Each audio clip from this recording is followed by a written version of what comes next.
সুপ্রিয় দর্শক, আসসালামু আলাইকুম। তারুণ্য মানেই অন্য দিনের হাতছানি, তারুণ্য মানেই অন্য প্রভাতের ভালোবাসার একটা আমন্ত্রণ, তারুণ্য মানেই হচ্ছে একটি গণজাগরণের উদ্ভাস। আর তাই তো তারুণ্যকে ছাড়া কখনোই কোনো পৃথিবী বিনির্মিত হয়নি, সেটি হোক ক্ষুদ্র পরিসরে কিংবা বড় পরিসরে। আর তাই তারুণ্যের এই সম্ভাবনাকে উপজীব্য করি এবং তারুণ্যের ভাবনা কণ্ঠস্বরকে ভালোবেসেই দীপ্ত টিভি আপনাদের সামনে উপস্থাপন করছে একটি বিশেষ নিরীক্ষাধর্মী আয়োজন, যে আয়োজনে বিতার্কিকরা যেমনি থাকবেন, পাশাপাশি প্রথমবারের মতো যারা প্রার্থী হচ্ছেন জাতীয় নির্বাচনে তারা থাকবেন এবং সারা দেশ থেকে আসা শিক্ষার্থীরা থাকবেন। তাদের এই ভালোবাসার সেতু বন্ধনটাকে আমরা যৌক্তিক আবহে আপনাদের সামনে উপস্থাপন করছি। আর এই আয়োজনটি নিবেদন করছি আরএফএল চেয়ার। আমাদের আয়োজনের শিরোনাম যুক্তি সংলাপে বাংলাদেশ, ক্ষমতার নয় সমতার। এই আয়োজনে আপনাদের স্বাগত জানাচ্ছি আমি এম আলমগীর। আমি ন্যাশনাল ডিবেট ফেডারেশন বাংলাদেশ বা এনডিবিডির মহাপরিচালক এবং সারা দেশের স্কুলিং ট্রেনিং প্রোগ্রামের ডিরেক্টর হিসেবে দায়িত্ব পালন করছি। আজকের এই আয়োজনকে আলোকিত করার জন্য আমরা দুজন জনপ্রতিনিধিকে আমন্ত্রণ জানিয়েছি। আমার ঠিক দানেই রয়েছেন গণসংহতি আন্দোলন থেকে ঢাকা 12 আসনে যিনি এবার প্রার্থী হিসেবে জনগণের সমর্থন চাচ্ছেন, তাসলিমা আক্তার। এবং বাঁ পাশেই রয়েছেন এনসিপি ঢাকা 18 আসন থেকে যিনি এবারে প্রার্থী হয়েছেন, আরিফুল ইসলাম আবিদ। আপনাদের দুজনকে আমরা স্বাগত জানাচ্ছি আমাদের আজকের এই আয়োজনে। আর যেটি বলছিলাম, আমরা দুটো বিতার্কিক দলকে আমন্ত্রণ জানিয়েছি দুটো স্বনামধন্য প্রতিষ্ঠান থেকে। আজকে পক্ষ দলে রয়েছে শহীদ সোহরাওয়ার্দী মেডিকেল কলেজ, আর ঠিক আমার বাম পাশে বিপক্ষ দলে রয়েছে সিলেট কৃষি বিশ্ববিদ্যালয়। আপনাদের ছজনকে আমরা স্বাগত জানাচ্ছি আজকের আয়োজনে। আর বিচারক হিসেবে আমরা যাদের আমন্ত্রণ জানিয়েছি তারা প্রত্যেকেই ন্যাশনাল ডিবেট ফেডারেশন বাংলাদেশের অধিকর্তা। ঠিক বাম পাশেই রয়েছেন Mahbub Hasan Ripon, co chairman NDFBD বা ন্যাশনাল ডিবেট ফেডারেশন বাংলাদেশ। মাঝখানে রয়েছেন doctor Aditi Ara Trisha, adviser to the chairman NDFBD. এবং ডান পাশে রয়েছেন Walid Hashmi, co chairman NDFBD. আর যারা সারা দেশ থেকে বিভিন্ন অঞ্চল থেকে এসে শুধুমাত্র শিক্ষার্থী নয়, তারুণ্যের কণ্ঠস্বর হিসেবে আজকে এই আয়োজনকে সমৃদ্ধ করছেন, আপনাদের অপিনিয়ন জানানোর মাধ্যমে আমরা তাদেরও স্বাগত জানাচ্ছি। আমাদের জাতীয় কবি কাজী নজরুল ইসলামের অনিন্দ্য সুন্দর লেখনীকে উপজীব্য করি আমরা বিতর্কের পর্বটি শুরু করতে যাচ্ছি। তিনি যেমনটা বলেছিলেন, কোনো কালে একা হয়নি কো জয়ী, পুরুষের তরবারি প্রেরণা দিয়েছে, শক্তি দিয়েছে বিজয়লক্ষ্মী নারী। আসলেই নারীর ক্ষমতায়ন এবং নারীর সক্ষমতা সুনিশ্চিত করাটা সবসময় সব সমাজের সব সভ্যতার জন্য ভীষণ জরুরি। কারণ নারীদের যদি তাদের যোগ্য সম্মানটি আমরা দিতে না পারি, তাহলে কিন্তু আমরা আমাদের মায়েদের অসম্মান করে বসবো। এবং নারীর ক্ষমতায়ন সুনিশ্চিত হলেই কিন্তু একটি সুন্দর সমাজ বিনির্মাণের স্বপ্ন আমরা দেখতে পারবো। আর তাই আজকে যে বিষয়টিকে উপজীব্য করে আমাদের দুদলের বিতার্কিকরা তাদের তর্কযুদ্ধে অবতীর্ণ হবেন, সেটি হচ্ছে নারীর ক্ষমতায়ন শুধু স্লোগানে, বাস্তবতায় নয়। তো এই বিতর্কের কথার পর্বটি শুরু করার জন্য আমি শুরুতেই পক্ষ দলের প্রথম বক্তা শহীদ সোহরাওয়ার্দী মেডিকেল কলেজের বন্ধু অমৃত সরকার অপূর্বকে আমন্ত্রণ জানাচ্ছি। বিশ্বের যত মহান সৃষ্টি চিরকল্যাণকর, অর্ধেক তার করিয়াছে নারী, অর্ধেক তার নর। কিন্তু মাননীয় স্পিকার, আমরা নারীদের এই মহান কীর্তির মহামূল্যকে আমরা দিতে পেরেছি? আজকে যখন 2026 সালে দাঁড়িয়ে আমাদের এই বিতর্কটি করতে হচ্ছে নারীদের ক্ষমতায়ন হয়েছে কিনা, তো এটাই একটি আমাদের সরাসরি প্রমাণ যে নারীদের ক্ষমতায়ন আজকে কতটুকু প্রশ্নবিদ্ধ। ধন্যবাদ মাননীয় স্পিকার আমাকে আমার বক্তব্য প্রদানের সুযোগ করে দেওয়ার জন্য। আজকে আমাদের বিতর্কের বিষয়টি নির্ধারণ করা হয়েছে নারী ক্ষমতায়ন স্লোগানে, বাস্তবতায় নয়। আমি এর পক্ষে অবস্থান করছি। শুরুতেই আজকে বিতর্কের বিষয়ের কয়েকটি শব্দ সংজ্ঞায়নের দাবি রাখে। সবার প্রথমে হলো নারীদের ক্ষমতায়ন। নারীদের ক্ষমতায়ন বলতে আমরা কি বোঝাচ্ছি? নারীদের ক্ষমতায়ন বলতে আমরা বোঝাচ্ছি একজন নারীর সিদ্ধান্ত গ্রহণ করার নিরাপত্তা এবং স্বাধীনতা, এবং একজন নারীর জীবন নিয়ন্ত্রণ করার ক্ষমতা, যার মাধ্যমে একজন নারী সামাজিকভাবে, অর্থনৈতিকভাবে এবং রাজনৈতিকভাবে নিজের স্বাবলম্বীভাবে গড়ে উঠবে। অর্থাৎ আমরা একজন নারীর শুধুমাত্র অংশগ্রহণকে বোঝাচ্ছি না, আমরা বোঝাচ্ছি একজন নারীর অংশীদারিত্ব এবং নিয়ন্ত্রণ করার ক্ষমতাকে। এরপরে আসি আমরা স্লোগান বলতে কি বোঝাচ্ছি। স্লোগান হচ্ছে এমন কিছু শব্দ যেগুলো মানুষের মধ্যে প্রচলিতভাবে চলতে থাকে মুখে মুখে, যেগুলোর কোনো বাস্তবিক প্রমাণ নেই। মাননীয় স্পিকার, এখন যদি আমি এই মঞ্চে দাঁড়িয়ে আপনাদের সবাইকে একটা চ্যালেঞ্জ করতে চাই যে আপনাদের পরিবারের প্রত্যেকটা নারী অর্থনৈতিকভাবে স্বামী, পিতা বা অন্য কোনো পুরুষ সদস্যের উপর নির্ভর কি না, সেটা আপনারা কয়জন বলতে পারবেন? কারণ দি বিজনেস এক্সপ্রেসের তথ্য মতে দেশের মাত্র 43% নারী কর্মক্ষেত্রের সাথে যুক্ত। অর্থাৎ আপনার পরিবারে যদি মাত্র 2 জন নারী সদস্য থাকে, তাদের মধ্যে একজন অবশ্যই অর্থনৈতিকভাবে একজন পুরুষ সদস্যের উপর নির্ভর করতে বাধ্য। মাননীয় স্পিকার, এখন যদি আমি আমার একটা ক্লাসমেটের কথা চিন্তা করি, তার যদি একটা সামান্য টিউশন করার কথা চিন্তা করতে হয়, তাহলে তার পরিবার থেকে বাধা আসে। তার কারণ কি? তার কারণ হচ্ছে তার সেখানেও নিরাপত্তা নেই। এখন আজকে বাংলাদেশের এমন একটি পরিস্থিতি যেখানে রেপ একটি খুবই সাধারণ ঘটনার মতো পরিণত হওয়া শুরু করছে, যেটি আমাদের জন্য ভয়ঙ্কর এবং বিভৎসকর।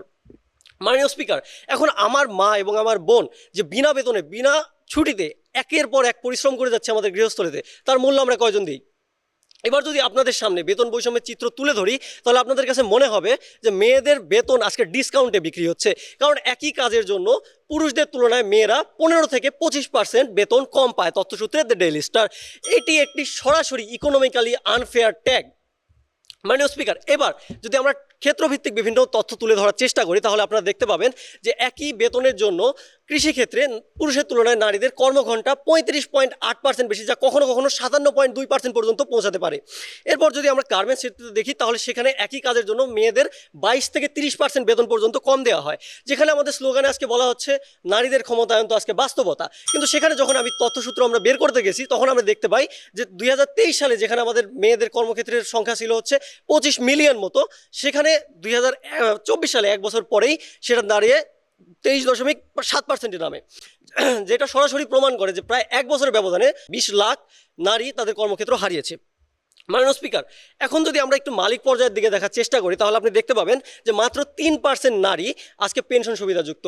আজকে নারীরা যারা ব্যবসা ক্ষেত্রের সাথে যুক্ত তার মাত্র 9% নারী আছে যারা সরকারি আওতাভুক্ত।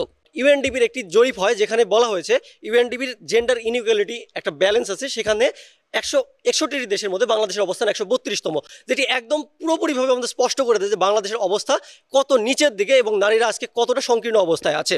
মাননীয় স্পিকার, আজকে বাংলাদেশ এমন একটি দেশ যেখানে একজন নারীকে 8 ঘন্টা কর্মদিবসে 23 কেজি চা তোলার বিনিময়ে মাত্র 178 টাকা হাতে ধরিয়ে দেওয়া হয় এবং এরপর বলা হচ্ছে যে বাংলাদেশের নারী ক্ষমতায়ন আজকে বাস্তবতা।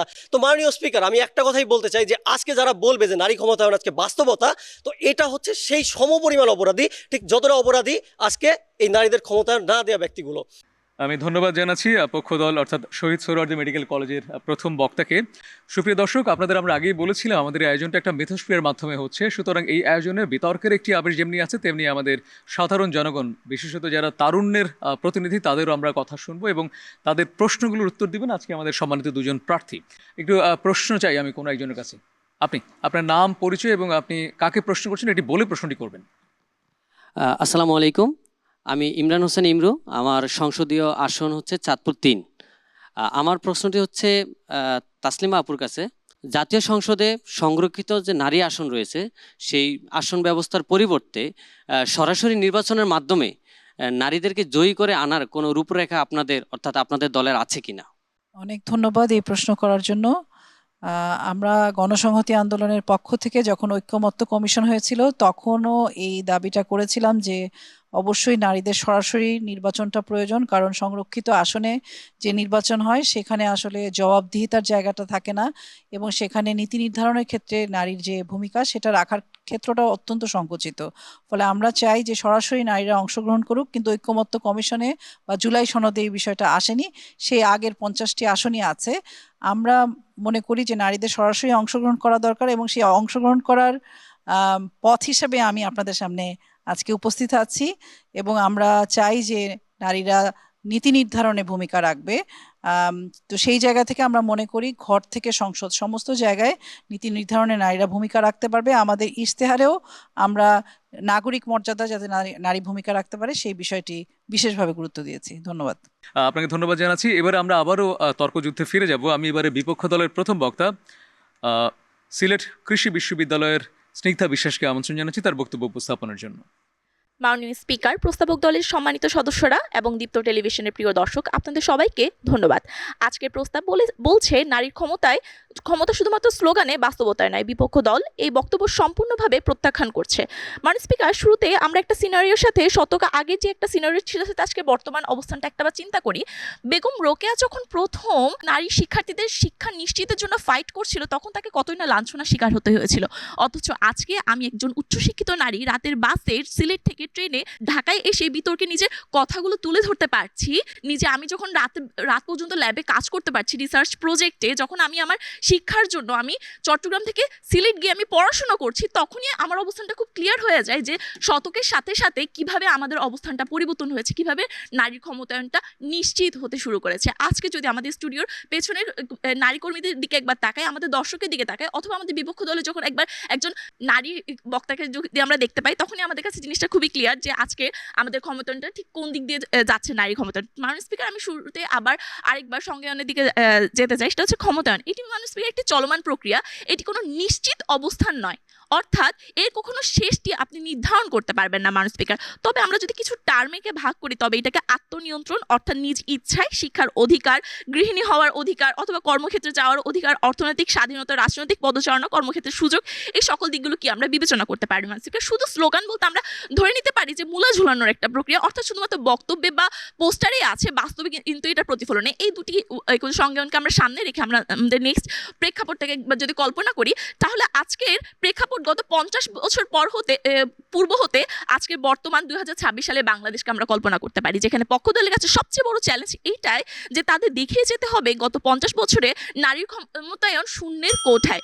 মাননীয় স্পিকার, বিপক্ষ দলের অর্থাৎ আমাদের গোল হচ্ছে একটাই, সেটা হচ্ছে যখন নারী নিজে সিদ্ধান্ত নেবে নিজ ইচ্ছে এবং তার প্রতি হওয়া নির্যাতনের বিচার সে পাবে, তখন আমরা বুঝে নেব নারী ক্ষমতায়ন নিশ্চিত হচ্ছে।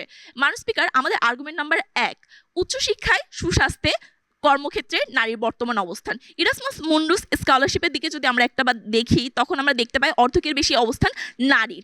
গবেষক, চিকিৎসক, বিতার্কিক, কর্মক্ষেত্রে দেখতে পাই প্রত্যেকটা জায়গায় নারীর পরিষ্কার অবস্থান।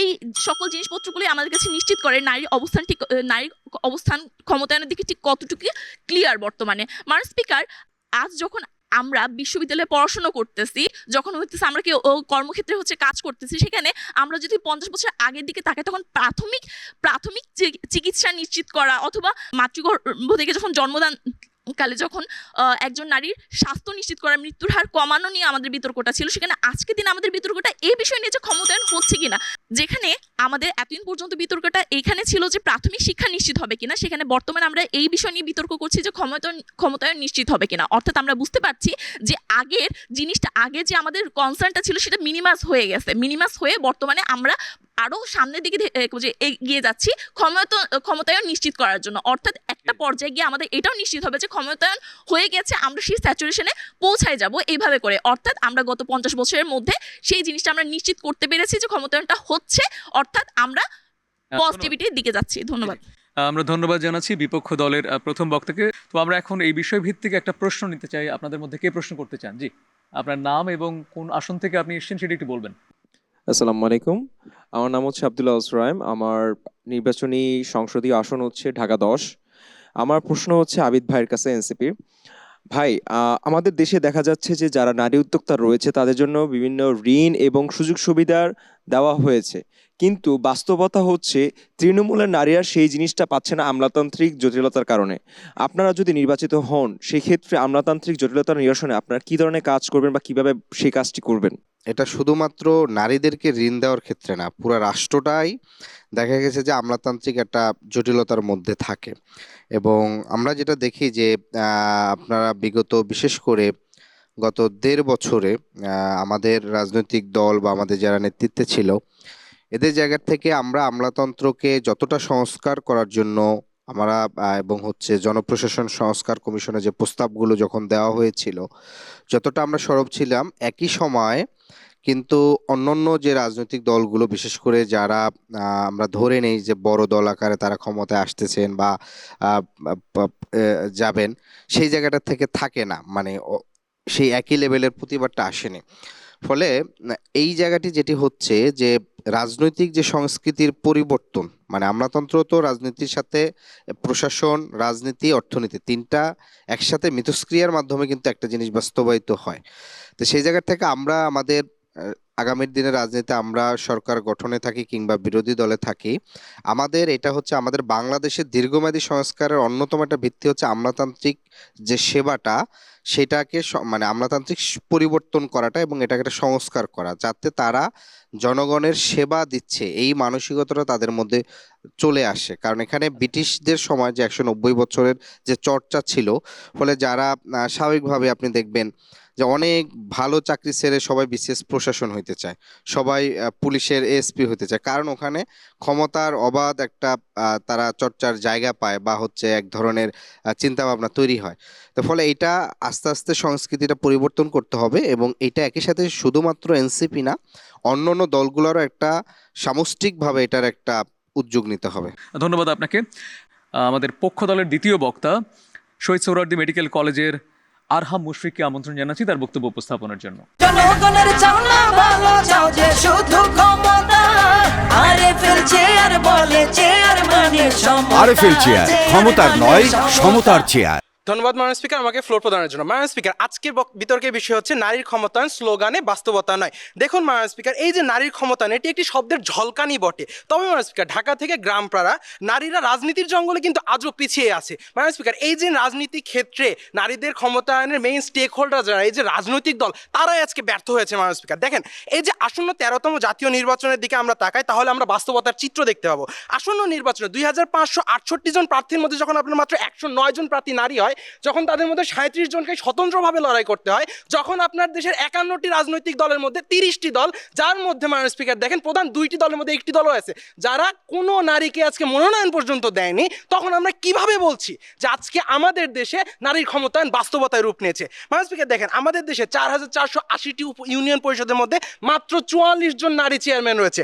আজকে আমরা দেখতে পাচ্ছি মাননীয় স্পিকার, এই যে বিপক্ষ দলের কাছ থেকে আসলো 50 বছরে আমাদের অনেক উন্নতি হয়েছে। মাননীয় স্পিকার 15 থেকে 50 পর্যন্ত সংরক্ষিত সিট উন্নত হয়েছে, কিন্তু এই সংরক্ষিত সিটগুলো কি আসলে আমাদের নারী ক্ষমতায়নকে বাস্তবতা দেখায় কিনা? দেখেন, প্রথম কথা মাননীয় স্পিকার, এই সংরক্ষিত সিটগুলোতে কোনো জবাবদিহিতা নাই। এই সংরক্ষিত সিটগুলো কোনো এলাকাকে প্রতিনিধিত্ব করে না মাননীয় স্পিকার, এবং এই সংরক্ষিত সিটগুলোতে যে সকল নারীদেরকে আজকে প্রার্থী বানানো হচ্ছে, তারা দলীয় হুইপের কথাতেই কথা বলতে হবে, তাদের নিজস্ব সিদ্ধান্ত গ্রহণের কোনো ক্ষমতা নেই। যেটা আমাদের দল থেকে বলা হয়েছে যে নারীর ক্ষমতায়ন হবে নারীর সিদ্ধান্ত গ্রহণের ক্ষমতা, নারীর ক্ষমতায়ন হবে হচ্ছে নারীর সক্রিয়তা এবং তাদের নিজেদের সিদ্ধান্ত নিজেরা বাস্তবায়ন করতে পারে এমন অবস্থা। মাননীয় স্পিকার, আজকে একজন নারী যখন রাজনৈতিক ক্ষেত্রে আসে, তখনই তাকে কটাক্ষ করা হয়, হেয় করা হয়, শাহবাগী ট্যাগ দেওয়া হয়। মাননীয় স্পিকার, তাদেরকে স্লাট শেমিং করা হচ্ছে, গণধর্ষণের হুমকি দেওয়া হচ্ছে। মাননীয় স্পিকার, আমরা উদাহরণটা খুব সুন্দরভাবে ডক্টর তাসনিম জারার ক্ষেত্রে দেখেছি, আমরা তন্নির ক্ষেত্রে দেখেছি, হেমার ক্ষেত্রে দেখেছি, রাফিয়ার ক্ষেত্রে দেখেছি, ঝুমার ক্ষেত্রে দেখেছি, এরকম অসংখ্য উদাহরণ আমরা দিতে পারবো। মাননীয় স্পিকার, এছাড়াও দেখেন মাননীয় স্পিকার, আজকে যে দেশে ছাত্র রাজনীতি হয়, মাননীয় স্পিকার, কোনো একটা ছাত্র রাজনীতিক যে সংগঠনগুলো আছে, সেখানে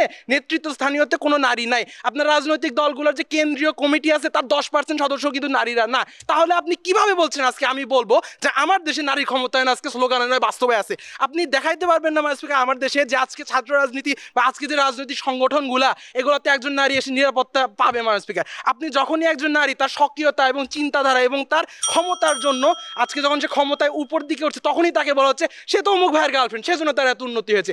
অর্থাৎ মাননীয় স্পিকার, আজকে রাজনৈতিক দলগুলা আপনাকে গেট কিপিং করছে, আপনার নারীদের সক্রিয় চিন্তাধারা নিচ্ছে না, তার শুধু আপনার কাছ থেকে আনুগত্যটা চাইতেছে।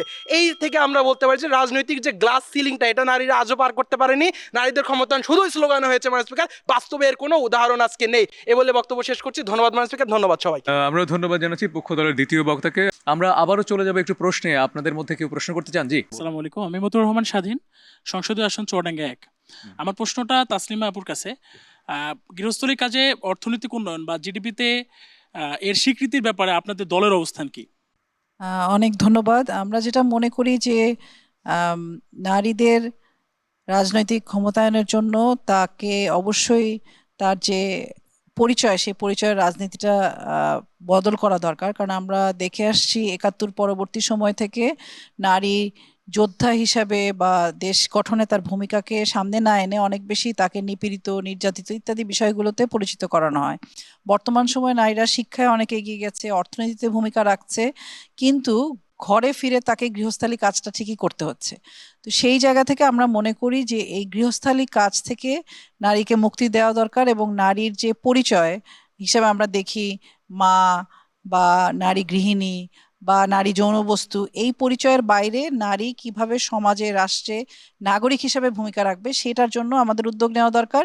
এবং গণসংহতি আন্দোলন থেকে এই কারণে আমরা ইশতেহারে আমরা বলেছি যে নারীদেরকে যে মাতৃত্বকালীন ছুটিটা যথাযথভাবে দিতে হবে, তাদের মাতৃত্বকালীন সেবা দিতে হবে, ডে কেয়ার করতে হবে, এবং অন্যান্য উন্নত রাষ্ট্রে আমরা যেটা দেখি যে সেখানে সরকারি ভর্তুকিতে লন্ড্রি আছে, রন্ধনশালা আছে, ভালো খাবার দাবারের যে রেস্টুরেন্ট, সেগুলোর ব্যবস্থা আছে, যাতে করে এই যে ঘর গৃহস্থালির কাজ, সেটা যাতে নারীর কাজ হিসাবে পরিচয় না হয়।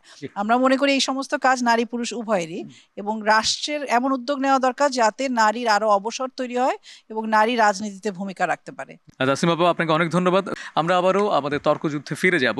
এবারে আমি বিপক্ষ দলের দ্বিতীয় বক্তা সিলেট কৃষি বিশ্ববিদ্যালয়ের তার্কিক বন্ধু আফিফা রহমানকে আমন্ত্রণ জানাচ্ছি তার বক্তব্য উপস্থাপনের জন্য। জন্য। মাননীয় স্পিকার, বিতর্কটা বোঝার আগে শুরুতেই বুঝতে হবে ক্ষমতায়ন শব্দটা আসলে কি। ক্ষমতায়ন কোনো চলমান প্রক্রিয়া, এটা কোনো স্থির চিত্র না। অর্থাৎ আপনি ক্ষমতায়ন এক বাক্যে দেখে বলে দিতে পারবেন না যে আজকে নারী ক্ষমতায়ন হয়ে গিয়েছে।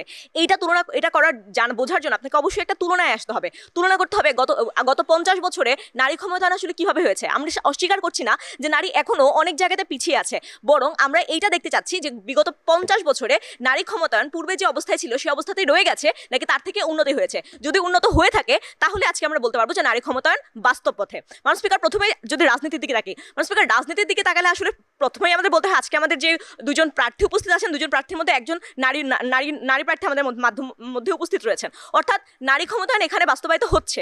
এরপরে মাননীয় স্পিকার যদি আপনি কিছুটা ডাটার দিকে তাকান, 1993 সালে সংসদের নারী এমপি ছিল মাত্র 4.8%, যেখানে 12তম সংসদে এসে দেখা যায় এই সংখ্যাটা এসে বাড়ায় 20%। অর্থাৎ সংখ্যাটা বাড়ছে।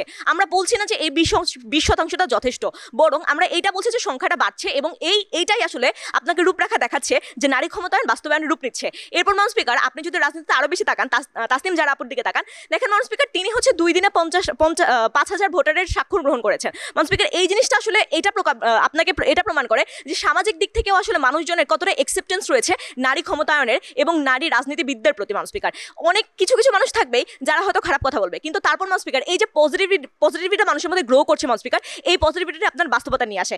এরপর মাননীয় স্পিকার, আপনি যদি অর্থনীতিতে তাকান, মাননীয় স্পিকার বাংলাদেশের সবচেয়ে বড় অর্থনীতির একটা খাত হচ্ছে আপনার গার্মেন্টস শিল্প। এই গার্মেন্টস শিল্প মাননীয় স্পিকার পুরোটাই চলছে নারীদের হাত ধরে। আপনার এই গার্মেন্টস শিল্পে 2020 সালে 44% ছিল হচ্ছে নারীর অংশগ্রহণ। মাত্র 4 বছরে বেড়ে 2024 সালে এটা 55% এসে দাঁড়ায়। অর্থাৎ মাননীয় স্পিকার বাড়ছে। এই 55% যথেষ্ট কি যথেষ্ট না, আজকের প্রশ্ন সেটা না। বাস্তবতা বোঝার জন্য আপনাকে বুঝতে হবে যে বিগত 4 বছরে এই সংখ্যাটা বেড়েছে। এরপর মাননীয় স্পিকার, আপনি যদি হচ্ছে সামাজিক দিকে তাকান এবং হচ্ছে আইনের দিকে তাকান, নারীদের জন্য শুধুমাত্র নারীদের প্রতি অন্যায়ের অবিচারকে হচ্ছে সরকার বিশেষভাবে গুরুত্ব দিয়েছেন বলেই নারী ও শিশু নির্যাতন দমন ট্রাইব্যুনাল গঠন করেছে মাননীয় স্পিকার, যেখানে নারীরা সরাসরি তাদের বিচার কার্য পাওয়ার জন্য সরকারের কাছে নিশ্চিত করতে পারেন এবং ন্যায় বিচারটা নিশ্চিত করতে পারেন। মাননীয় স্পিকার, এই ধারাবাহিকতাগুলো আসলে আপনাকে কি প্রমাণ করে? এই ধারাবাহিকতাগুলো আসলে প্রমাণ করে নারীর ক্ষমতায়ন আসলে বাস্তবতার রূপ নিচ্ছে ধীরে ধীরে, এবং এই বাস্তবতাকে যদি আপনি আজকে স্বীকার না করে নেন তাহলে মাননীয় স্পিকার আবার তা পিছনের দিকে চলে যাবে। ধন্যবাদ মাননীয় স্পিকার। ধন্যবাদ জানাচ্ছি আমরা বিপক্ষ দলের দ্বিতীয় বক্তাকে। এবারে আমরা আবার চলে যাব আমাদের দর্শকদের কাছে, আমাদের তারুণের কণ্ঠস্বরের কাছে। জি, আমি আলিফুল ইসলাম আলিফ, সংসদীয় আসন কিশোরগঞ্জ 1 থেকে। আমার প্রশ্নটি হচ্ছে আবিদ ভাইয়ের কাছে। জি, কর্মক্ষেত্র থেকে পেশাজীবী নারীরা যেন গড়বন্দি না হয়ে যায় সেজন্য হাইকোর্টের নির্দেশনা অনুযায়ী যৌন হয়রানি বিরোধী যে কমিটি রয়েছে সেটির বাস্তবায়ন করতে আপনাদের কি কি পরিকল্পনা রয়েছে? যে বিষয়টি এর আগেও বলেছিলাম যে দেখেন আমাদের ইশতেহারে যে এই বিষয়টিও একই সাথে উল্লেখ ছিল, তখন পুরো বিষয়টি তো আর বলা যায়নি। সেটা হচ্ছে সাধারণত নারীদের যে যৌন হয়রানি বা যে ঘটনাগুলো নানা ধরনের তারা ভিকটিম হয়ে থাকে, সেক্ষেত্রে একটা হচ্ছে যে বিচার প্রক্রিয়াটা সাথে রিলেটেড, মানে বিচার প্রক্রিয়া এত সময় নিয়ে হয় যে অনেক সময় 2 বছর 3 বছর 4 বছর সময় চলে যায়। ফলশ্রুতিতে যেটা হয়, যারা অপরাধী থাকে তারা কিন্তু পার পেয়ে যাওয়ার একটা সুযোগ থাকে। সেক্ষেত্রে আমাদের প্রস্তাবনাটা হয়েছে যে এ ধরনের ঘটনার ক্ষেত্রে দ্রুত ট্রাইব্যুনাল গঠনের মাধ্যমে সর্বোচ্চ 6 মাসের ভিতরে এই বিচার কার্যটা হচ্ছে সমাধান করা, এবং একই সাথে শুধুমাত্র বিচারের মাধ্যমে তো এটি হবে না, আমাকে যথাযথ কার্যকরী ব্যবস্থা নিতে হবে। আমরা যদি নারীদের কর্মক্ষেত্রে যাতায়াতের জন্য বিশেষ বাস সার্ভিস আমরা যদি দিতে পারি, মানে আলাদাভাবে, তাহলে সেটা একটা তাদের জন্য আলাদা নিরাপত্তার বিষয়টি নিশ্চিত হবে। তো সেই জায়গা থেকে আমাদের এই যে নারী বান্ধব হচ্ছে নগরকে গড়ে তোলা, সেই জায়গাটাও হচ্ছে আমাদেরকে নিশ্চিত করতে হবে। ধন্যবাদ আবিদ ভাই, অনেক ধন্যবাদ আপনাকে। আমরা আবারও আমাদের বিতর্কের পালায় ফিরবো। আমি এবারে আমন্ত্রণ জানাচ্ছি পক্ষ দলের তৃতীয় বক্তা শহীদ সোহরাওয়ার্দী মেডিকেল কলেজের তার্কিক নাফিসা তাসনিম বিনতে খলিলের কাছে। ধন্যবাদ মাননীয় স্পিকার আমাকে বক্তব্য প্রদানের সুযোগ দেওয়ার জন্য। মাননীয় স্পিকার, আজকে বিপক্ষ দল থেকে তারা বারবার ক্ষমতায়নের যে ফাঁপা বুলিটি ছুলে গেলেন সেই বুলিটির একটি চিত্র আপনাকে দেখে মাননীয় স্পিকার। দেখুন, আজকে সমাজে যখন গর্ভধারণ থেকে শুরু করে গর্ভপাতের সব সিদ্ধান্তটি পুরুষতান্ত্রিক সমাজে পুরুষ নেয়, আজকে যখন একজন নারী শৈশব থেকে কোথায় পড়াশোনা করবে সেটি তার পরিবার থেকে নির্ধারণ করে দেওয়া হয়, যখন আজকে ক্ষমতায়নের ক্ষেত্রে নারী বিয়ের পর চাকরি করতে পারবে কিনা সেটি তার সংসার কর্তৃক নির্ধারণ করে দেওয়া হয়, সন্ধ্যার পর বাড়ির বাইরে যেতে পারবে না এরকম একটি তকমা ঝুলে দেওয়া হয় মাননীয় স্পিকার। সেই ক্ষমতায়নের কথা বলছি মাননীয় স্পিকার, যেখানে কোনো একটা মেয়ের বয়স 16 বছর হয়ে গেলেই সমাজে মুখ দেখাতে পারবে না বলে তাকে বাল্য বিবাহে দিয়ে দেওয়া হয় মাননীয় স্পিকার, অঙ্কুরেই তাকে বিনষ্ট করে দেওয়া হয়। এই প্রেক্ষাপটে দাঁড়িয়ে মাননীয় স্পিকার তারা কিভাবে বলতে পারে যে নারীর ক্ষমতা নিশ্চিত হয়েছে? মাননীয় স্পিকার, তথ্যসূত্র অনুযায়ী আজকে দেশের 60% নারী বাল্য বিয়ের শিকার। অর্থাৎ মাননীয় স্পিকার, দেখা যাচ্ছে যে একটা মেয়ে সবগুলো দাঁতের মালিক হওয়ার আগে তার স্বামীর মালিক হয়ে যাচ্ছে মাননীয় স্পিকার। তার ক্ষেত্রে আপনি কিভাবে নিশ্চিত করবেন যে ক্ষমতায়নটি হয়েছে? মাননীয় স্পিকার, লক্ষ্য করুন আজকে তাদের বক্তারা বলে গেলেন যে আজকে 50 বছরের থেকে অনেক বেশি উন্নয়ন অগ্রগতি। মাননীয় স্পিকার, 60-এর দশকে যখন ডাকসুর 2জন ভিপি মহিলা ছিল, আজকের প্রেক্ষাপটে দাঁড়িয়ে কতজন মহিলা ভিপি হতে পারবে তার নিশ্চয়তা তারা কতটুকু দিতে পারবেন মাননীয় স্পিকার? তারা বললেন যে গার্মেন্টস শিল্পে নারীদের অংশগ্রহণের কথা। মাননীয় স্পিকার, অংশগ্রহণের কথা আমরা শুরুতেই স্বীকার করে নিয়েছি, কিন্তু মাননীয় স্পিকার, অংশগ্রহণের পরে নারী পুরুষের যে বেতন বৈষম্য, সেই বেতন বৈষম্য তারা কিভাবে দূর করবেন? এবং নারী সেই বেতনটি সংসারে নিয়ে যাওয়ার পর সেই বেতনটি কোন খাতে কিভাবে খরচ হবে, সেই বৈষম্য তারা কিভাবে দূর করবেন? এবং কর্মক্ষেত্রে গার্মেন্টস নারীকে নিরাপত্তাটি কে দেবে মাননীয় স্পিকার? আজকে সেই প্রশ্ন থেকে আমরা বলছি নারীর ক্ষমতায়নটি নিশ্চিত হয়নি। মাননীয় স্পিকার, লক্ষ্য করুন আজকে যখন গণপরিবহনে বা ভিড়ের মধ্যে একজন নারী তিনি বললেন যে তিনি ট্রেনে চলাচল করতে পারেন, কিন্তু মাননীয় স্পিকার, গত 3 দিন আগেও বাসে ধর্ষণের শিকার হয়েছে একজন কলেজ ছাত্রী মাননীয় স্পিকার। তার নিশ্চয়তা, তার নিরাপত্তাটি আমরা দিতে পারিনি, তার বিচারটি নিশ্চিত করতে পারিনি মাননীয় স্পিকার। মাননীয় স্পিকার, দেখুন আজকে গণপরিবহনের ভিড়ে একজন নারীকে সবসময় ভয়ে তটস্থ থাকতে হয় তার স্পর্শকাতর স্থানে কেউ স্পর্শ করলো কিনা। মাননীয় স্পিকার, আজকে 5 বছরের শিশুর যৌনাঙ্গ ব্লেড দিয়ে কেটে ধর্ষণের মতো নৃশংস হত্যাকাণ্ড যেখানে ঘটতে পারে, সেই দেশে দাঁড়িয়ে মাননীয় স্পিকার কিভাবে নারীর ক্ষমতা নিশ্চিত হয়েছে এটি বলা যায়? মাননীয় স্পিকার, লক্ষ্য করুন আজকে সেই ক্ষমতায়ন বাস্তবায়ন হয়েছে যেখানে একজন ধর্ষিতার প্রতি আমরা সামান্য সমবেদনা না দেখিয়ে বরং বলি মেয়েটি এই পোশাক পরেছিল এজন্যই তো তার ধর্ষণ হয়েছে, কিংবা সে এই সময় বাড়ির বাইরে গিয়েছিল এজন্যই তো তার ধর্ষণ হয়েছে। মাননীয় স্পিকার, আজকে যখন অনলাইন থেকে কোনো নারী উদ্যোক্তা লাইভে এসে কেনাকাটা করতে আসেন, তখন আপনি যদি তার কমেন্ট সেকশনটি দেখেন, সেখানে লেখা হয় আপু আপনার দাম কত, ইমো নাম্বারটি দেওয়া যাবে। এই যে পুরুষতান্ত্রিক সমাজে নারীদেরকে ভোগ্য পণ্য হিসেবে মনে করার যে প্রক্রিয়াটি মাননীয় স্পিকার, সেই জায়গায় দাঁড়িয়ে আমরা বলছি যে নারীর ক্ষমতায়নটি নিশ্চিত হয়নি, শুধু স্লোগানে সেটি সীমাবদ্ধ। ধন্যবাদ মাননীয় স্পিকার, ধন্যবাদ সবাইকে। জনগণের চাও না ভালো, চাও যে শুধু ক্ষমতা। আরএফএল চেয়ার বলে চেয়ার মানে সমতা। আরএফএল চেয়ার, ক্ষমতার নয় সমতার চেয়ার। পক্ষ দলের তৃতীয় বক্তার বক্তব্যে যে বিষয়টি অনুধাবন করলাম যে আসলে নারীদের প্রতি পুরুষতান্ত্রিক সমাজে যে দৃষ্টিভঙ্গি, সেটি পরিবর্তনটা ভীষণ জরুরি, যৌক্তিক এবং এটি সময়োপযোগী, বাস্তবতা সমর্থিত একটি দাবিও। আমরা এখন চলে যাব আমাদের বিপক্ষ দলের তৃতীয় বক্তার কাছে। সিলেট কৃষি বিশ্ববিদ্যালয়ের তার্কিক তামিম জামানকে আমি আমন্ত্রণ জানাচ্ছি তার বক্তব্য উপস্থাপনের জন্য। ধন্যবাদ মাননীয় স্পিকার। যুক্তির সংলাপে বাংলাদেশ ছায়া সংসদে আজকের বিতর্কের বিষয় নারী ক্ষমতায়ন শুধু স্লোগানে, বাস্তবতায় নয়। আমি আমার বক্তব্যে আসার আগে প্রথমে পক্ষ দলের কয়েকটি কথা বলতে চাই। ওনারা বললেন যে একজন নারী যখন প্রার্থী হচ্ছে কিংবা সামাজিক স্ফিয়ারে কাজ করতে চাচ্ছে, তখন তাকে বুলিংয়ের শিকার হতে হচ্ছে। আমি একটি বিপরীত চিত্র বলি, হুমকি শুধু মেয়েদের দেওয়া হয়, তাহলে আমার ভাই শরীফ ওসমান হাদি কি মেয়ে ছিলেন যে ইনসাফের বাংলাদেশ, নতুন বাংলাদেশের কথা বলে তার জানটাই, তার প্রাণটাই দিয়ে দিতে হয়েছে? তাহলে এইখানে একটা নির্দিষ্ট শ্রেণীগোষ্ঠী, যে নারী কিংবা পুরুষ নয়, একটা নতুন বাংলাদেশের আকাঙ্ক্ষার বিরুদ্ধে যাদের কাজ, তো তারা তো সবাইকেই দমিয়ে রাখতে চেষ্টা করবে। সেটা শুধু নারীদেরকে ফ্রেমিং করাটা আমার কাছে মনে হয় যে পক্ষ দলের লজিক্যাল ফ্যালাসি। দ্বিতীয় একটি কথা বলি, যে পক্ষ দলের প্রথম বক্তা বলে গেলেন যে চা বাগানে টি স্টেজে 23 কেজি চা তুললে 178 টাকা দেওয়া হয়। উনি কি বুঝাতে যাচ্ছেন যে একজন পুরুষ শ্রমিক যদি 23 কেজি চা পাতা তুলে তাকে 3000 টাকা দেওয়া হয়? সেখানে একটা সমাজের শ্রেণীগত বৈষম্য। এখানে আমরা বলতে পারি না যে আলাদা করে নারীকে বৈষম্য করা হচ্ছে, ওই টি স্টেজের ওই শ্রেণীকে বৈষম্য করা হচ্ছে। তো আমরা এই কোনো নারীর রাজনীতিবিদের বুলিংকে কিংবা ফ্রেমিংকে কিংবা চা বাগানের শ্রমিকদেরকে শুধু নারীদেরকে ফ্রেমিং করে আমার কাছে মনে হয় এরা লজিক্যাল ফ্যালাসি আর কিছুই না। ধন্যবাদ মাননীয় স্পিকার। আমি আমার বক্তব্যে আসতে চাচ্ছি। দেখেন, শিক্ষায় নারীর অগ্রগতি একটি গেম চেঞ্জার। শিক্ষা মানে শুধু ডিগ্রি না, শিক্ষা মানে চিন্তা, প্রশ্ন এবং আত্মপরিচয়ের শক্তি। আজ নারীরা শিক্ষায় এগিয়ে, উচ্চশিক্ষা, গবেষণা, পেশাগত ক্ষেত্রে দৃশ্যমান। আজ পরিবারের সিদ্ধান্তের ভাষা বদলাচ্ছে, যা বাস্তব ক্ষমতায়নের মৌলিক স্তম্ভ। এই পরিবর্তনকে অস্বীকার করা মানে বাস্তবতাকে অস্বীকার করা।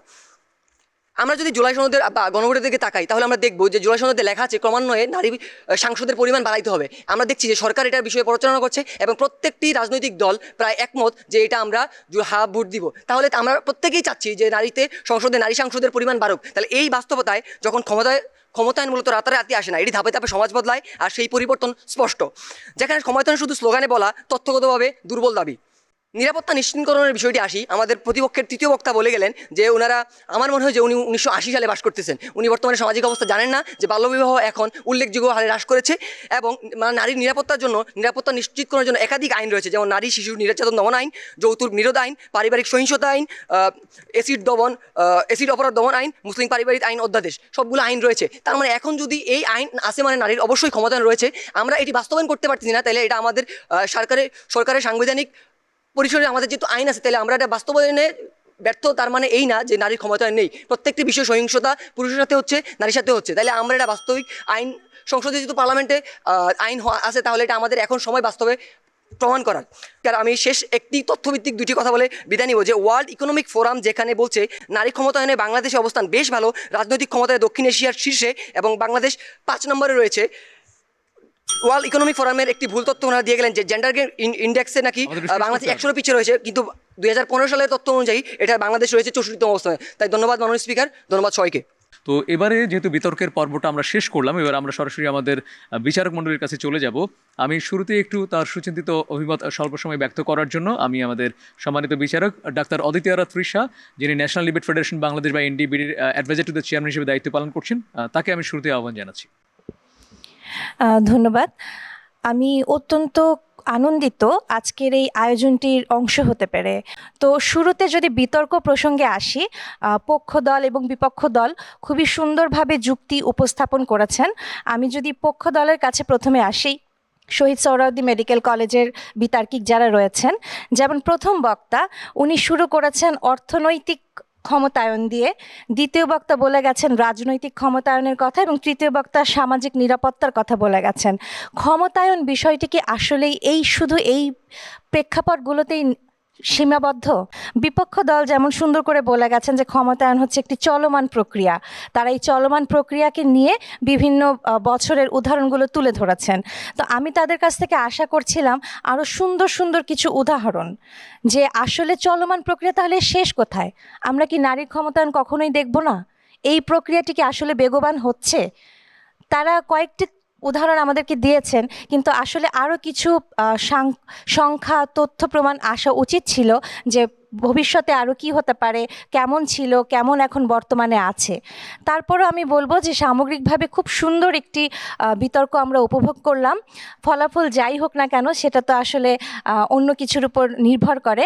আপনাদের দুইজন পক্ষকে আমি অনেক অনেক সাধুবাদ জানাই, আপনারা সুন্দরভাবে এই বিতর্কটি উপস্থাপন করেছেন এবং আমাদের যে দুজন জনপ্রতিনিধি প্রার্থী আছেন তাদেরকেও অসংখ্য ধন্যবাদ জানাই। আপনারা আপনাদের ব্যস্ততম সময়ের মাঝে আমাদের এখানে এসেছেন। আমি সবাইকে ধন্যবাদ জানিয়ে আমার বক্তব্যটি শেষ করছি। ডাক্তার তৃষা, আপনাকে আমরা ধন্যবাদ জানাচ্ছি। এবারে আমন্ত্রণ জানাবো ন্যাশনাল ডিবেট ফেডারেশন বাংলাদেশের কো চেয়ারম্যান মাহবুব হাসান রিপনকে সম্মানিত বিচারক হিসেবে তার অভিমতটি জানাতে। ধন্যবাদ মাননীয় স্পিকার। অনেকগুলো প্রসঙ্গ এসেছে, তার মধ্যে রাজনৈতিক ক্ষমতায়নের কথা এসেছে, অর্থনৈতিক ক্ষমতায়নের কথা এসেছে। নারী যখন কোনো কর্মের সাথে সংযুক্ত হয় তখন সে অর্থনৈতিকভাবে যখন সে উপার্জন করতে শুরু করে, তার অর্থনৈতিক ক্ষমতায়নের যে জায়গাটি সেই জায়গাটি তখন থেকেই শুরু হয় এবং সেই একটা পর্যায়ে গিয়ে সে সিদ্ধান্ত গ্রহণের যে জায়গা সেখানে পৌঁছাতে পারে। দুটি দলই আজকে বিতর্ক করেছেন, দুটি দলই ক্ষমতায়নে বিশ্বাসী। একটি দল তারা আসলে বিতর্ক করেছেন বিদ্যমান চ্যালেঞ্জ নিয়ে এবং আরেকটি দল বিতর্ক করেছেন সম্ভাবনা নিয়ে। এই দুটি জায়গার যদি আমরা সমন্বয় করতে পারি তাহলে আমাদের যে সম্ভাবনা রয়েছে সেই সম্ভাবনাগুলোকে আমরা একটি জায়গায় নিয়ে যেতে পারবো যেখানে নারীর ক্ষমতায়নটা নিশ্চিত করা সম্ভব হবে। ধন্যবাদ জানাচ্ছি আমাদের সম্মানিত বিচারককে। তো এবারে এই বিতর্কের বিষয়ে আমরা একটু পর্যালোচনা শুনবো খুব সংক্ষিপ্ত পরিসরে আমাদের আরেকজন বিচারক ন্যাশনাল ডিবেট ফেডারেশন বাংলাদেশের কো চেয়ারম্যান ওয়ালিদ হাশমির কাছে। ধন্যবাদ মাননীয় স্পিকার। বিতর্কটি ওভারঅল বলে খুবই চমৎকার হয়েছে, ধন্যবাদ উভয় দলকেই। আজকের বিতর্কে একটা জিনিস খুব মিসিং ছিল, যেটা আমাদের আসলে আমার কাছে মনে হয়েছে, বাকি দুজন বিচারক অলরেডি অনেক কিছু বলে ফেলেছেন, আমি বেশি বড় করব না। একটা জিনিস যেটা ছিল, আপনারা একটা বেঞ্চমার্ক, উভয় দলই একটা প্রপার বেঞ্চমার্ক সেট করতে পারতেন, যে আজকের মেট্রিক বা বেঞ্চমার্ক বা একটা প্রপার মাপকাঠি যেটাতে আমরা বুঝতে পারবো যে আসলেই নারীর ক্ষমতায়ন কি আসলে স্লোগানে রয়েছে, নাকি আমাদের আসলেই বাস্তবগতভাবে এটা আসলেই হচ্ছে কি হচ্ছে না, চলমান হলে সেটা কতটুকু গেলে চলমান হচ্ছে, বা কোন মাপকাঠিতে আমরা এটা মাপবো, উভয় দলের জন্যই। ধন্যবাদ সকলকে আজকে একটা অত্যন্ত ভালো বিতর্ক আমাদেরকে উপহার দেওয়ার জন্য। তো আমরা ধন্যবাদ জানাচ্ছি আবিদ ভাই, তাসলিম আপা দুজনকে। এবারে একটুখানি জাস্ট শুধু আপনাদের জন্য আমরা একটা সময় নির্ধারণ করে রেখেছি, খুব অল্প সময়ের মধ্যে যদি পুরো আয়োজনের আবেশটাকে উপজীব্য করে আবিদ ভাই কিছু বলতে চান, এটাকে আমরা ক্লোজিং রিমার্ক বলতে পারি আর কি। প্রথমত বিষয় হচ্ছে বর্তমানের প্রেক্ষাপটে বিষয়টা খুবই সমসাময়িক হয়েছে, এবং সাধারণত নারীর ক্ষমতায়ন এবং রাজনীতিতে বিশেষ করে ক্ষমতায়নের যে বিষয়গুলো, সেটা নিয়ে সামগ্রিকভাবে আমাদের শিক্ষার্থীদের ভাবনা এবং সেই জায়গাগুলো আমরা দেখেছি। আমি জাস্ট একটু 30 সেকেন্ড যদি যেটা বলতে চাই, সেটা হচ্ছে যে সাধারণত আমাদের একটা সময় ছিল যে জ্ঞানই শক্তি, মানে নলেজ ইজ পাওয়ার ছিল, এরপর আছে তথ্যই শক্তি। এখন কিন্তু আরও কিছু জিনিস আছে, সেটা হচ্ছে যে ডেটা পলিটিক্স, মানে আমরা নানা সময় যে তথ্য উপাত্ত দিয়ে হচ্ছে নানা ধরনের বিচার বিশ্লেষণ করি, ফলে এই ডেটা তথ্য এটাও কিন্তু এখন একটা বড় ধরনের পলিটিক্স, এবং এটা হচ্ছে বিভিন্ন ধরনের ন্যারেটিভ উৎপাদন করা, সত্য মিথ্যার স্ট্যান্ডার্ড কিন্তু অনেক সময় ঘুরিয়ে দেয়। তো ফলে আমাদের এখন যেটা চিন্তা করতে হবে যে এই ডেটাটা আসলে কিভাবে হচ্ছে, কারা করতেছে, ওই দেশের সাথে আমাদের দেশের একই সাথে, বা যে প্রতিষ্ঠান করতেছে সেই প্রতিষ্ঠানের কীরকম সম্পর্ক, অনেকগুলো বিষয় কিন্তু থাকে। তো ফলশ্রুতিতে আমরা এখন জ্ঞান অর্জন করতেছি, আরও বেশি স্পেসিফিক তথ্য নির্ভর হচ্ছি, এটাকে আরও বেশি হচ্ছে তথ্যটাকে আমাকে আরেকটু ভিন্ন দৃষ্টিভঙ্গিতেও আমাকে এখন পর্যবেক্ষণ করতে হবে। এটা করলে আমাদের সামনে যে জায়গাগুলো, সেগুলো আরও বেশি আমরা ফলভোগ করব। জি আবিদ ভাই, অনেক ধন্যবাদ। যেটি আবিদ ভাই বলছিলেন যে আমরা আমাদের এই মানব চোখে যা দেখি আর কি, সাধারণ চোখে যা দেখি, এর পাশাপাশি আমাদের মনের চোখ দিয়েও দেখতে হবে, কারণ ভিন্ন রকম দৃষ্টিভঙ্গি অনেক সময় নতুন নতুন ভাবনার যেমনি আবেশকে আমাদের সামনে নিয়ে আসে, তেমনি অনেক ভুলও ধরা যায় এবং আগামী স্বপ্নকে বাস্তবে রূপায়িত করার পথও কিন্তু পাওয়া যায়। তো ধন্যবাদ আবিদ ভাই। এবার আমি একটু তাসলিমা আপার কাছে যেতে চাই। আপা, শেষে আমাদের এই তরুণ প্রজন্মের জন্য কি বলতে চান আপা? জনগণের চাও না ভালো, চাও যে শুধু ক্ষমতা, আরএফএল চেয়ার বলে চেয়ার মানে সমতা, আরএফএল চেয়ার, ক্ষমতার নয় সমতার চেয়ার। একসময় আমি খুব অনুপ্রাণিত হতাম একটা কথা দিয়ে, যে শিক্ষিত মা দিলে শিক্ষিত জাতি উপহার দেওয়া হবে, নেপোলিয়নের খুব গুরুত্বপূর্ণ বাণী। কিন্তু আমি এখন আর সেটাতে অনুপ্রাণিত হই না। আমার কাছে মনে হয় একজন নাগরিক হিসাবে সে আসলে দাঁড়াতে পারছে কিনা, সেটা খুব পরিচয়ের রাজনীতিটা খুবই গুরুত্বপূর্ণ। এবং তরুণদের ক্ষেত্রে আমি নারী পুরুষ উভয়কেই বলবো যে আমরা যেই পিতৃতান্ত্রিক সমাজের মধ্যে আছি, সেই সমাজের যে সুবিধাভোগী পুরুষ, সে আমার শত্রু না, কিন্তু সে সেই সুবিধাটা ভোগ করে। সেই সুবিধা নিয়ে পুরুষের পরিচয়টাও আসলে খুব আমাদের জন্য স্বস্তিকর হয় না। ফলে আমরা চাই যে নারীর ক্ষমতায়নের যেই জায়গা, সেই জায়গাটা নারী একটা কাণ্ডারি ভূমিকা রাখবে, কিন্তু নারী পুরুষ উভয়েরই আসলে সমাজটাকে নারী এবং পুরুষ উভয়েরই জন্য একটা সমান সুযোগ, সমান জায়গা, কারণ আমরা একই আকাশের নিচে থাকি, কিন্তু আমরা কেউ নারী পুরুষ জাতি ধর্ম ভেদে আমরা নানা রকম বৈষম্যের শিকার হই। ফলে একই আকাশের নিচে থেকে আমরা যাতে একই রকম ভাবে নিঃশ্বাস নিতে পারি, একই রকম ভাবে কথা বলতে পারি, আমাদের যান জীবিকা এবং জবানের অধিকার নিশ্চিত করতে পারি, সেই বিষয়ে তরুণরা অনেক বেশি সোচ্চার হবেন এবং আমাদের এই সমাজটাকে নতুনভাবে গড়ে তুলবেন, সেটাই আমি কামনা করি। তাসলিমা আপা, আপনাকে ধন্যবাদ। আসলে আমরা একই ভুবনেরই মানুষ, সুতরাং আমরা যেন পরস্পর সহমর্মী হই এবং পারস্পরিক শ্রদ্ধাবোধ সম্মানবোধ সুনিশ্চিত করে যার যার অবস্থান থেকে যেন চেষ্টা করি অন্তত আমার দ্বারা কারো ভালো হোক বা না হোক, অন্তত ক্ষতি যেন না হয়, এটি সুনিশ্চিত করাটা খুব জরুরি আসলে। কারণ আমরা পরশ্রী কাতর কখনো কখনো হয়ে পড়ি, এটা একটা বড় বিষয়। আর নারীদের ক্ষেত্রে সামাজিক অধিষ্ঠান সুনিশ্চিত করাটা এটা সবসময় সময়ের দাবি। তো এবারে একেবারে আয়োজনের শেষ ভাগে এসে যেটি আমরা প্রিয় দর্শক আপনাদের বলেছিলাম যে আমরা তারুণ্যের কণ্ঠস্বরের পাশাপাশি তারুণ্যের অভিমতটাও জানতে চাই। আমরা বিজ্ঞ বিচারকদের কথাও শুনেছি, অবজারভেশন ছিল ওখানে, কিন্তু আমরা চাই তারুণ্য কী ভাবছে এই বিষয়টিকে নিয়ে, যেটি আজকের মূল বিষয় ছিল আমাদের নারীর ক্ষমতায়ন শুধু স্লোগানে, বাস্তবতায় নয়। তো আপনাদের বলছি যারা এখানে তারুণ্যের প্রতিনিধি হয়ে এসেছেন, আপনাদের আমরা একটা কার্ড দিয়েছি হ্যাঁ না লেখা। আপনার যদি পক্ষের কথাগুলো ভালো লেগে থাকে, মনে হয় যে অনেক যৌক্তিক, তাহলে আপনার হ্যাঁ ভোটটি আমাদের দেখাবেন, আর না হলে না।